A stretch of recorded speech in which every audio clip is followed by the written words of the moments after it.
challenge of this series is keeping the family alive. The stakes are higher than they've ever been. They're facing an enemy that is more lethal than any enemies they've faced so far. Luca Changretta represents Tommy's kind of arch nemesis this year. Every year he has some form of a nemesis. Luca Changretta is not someone you want to be at odds with. It's a fantastic opportunity for me, and it's a fascinating character because it's those people who have a real ease with being bad are the ones that are most frightening.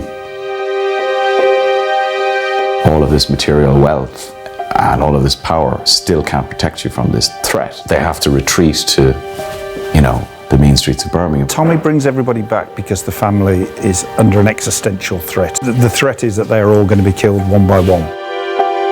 Nothing brings people together more than the unification of what they hate.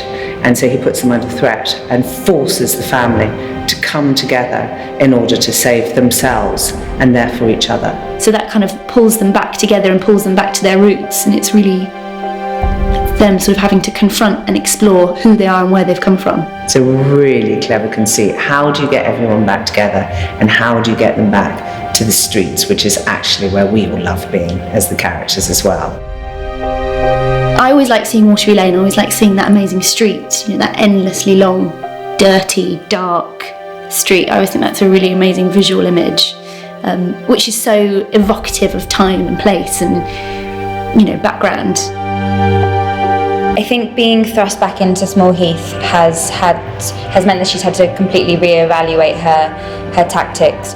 And as much as she'd like to resist, she realises that she needs to follow Tommy's lead in order to stay alive. If I can't beat him, then join them. When Stephen's written the fact that the family come together and back to Small Heath and back on their turf, she says they're all together again, the garrison, Watery Lane, everything. What he does is he allows them to become what most gangs are, which is very territorial. It's the classic gangster flick, isn't it? Defending your turf. This series we really see him getting his hands dirty, sort of, not being the general and moving the pieces. He's actually down, getting involved and physically getting involved and having to really do the work himself again, because Tommy's mantra would be, if you want a job done well, do it yourself, and that's always been the way he operates.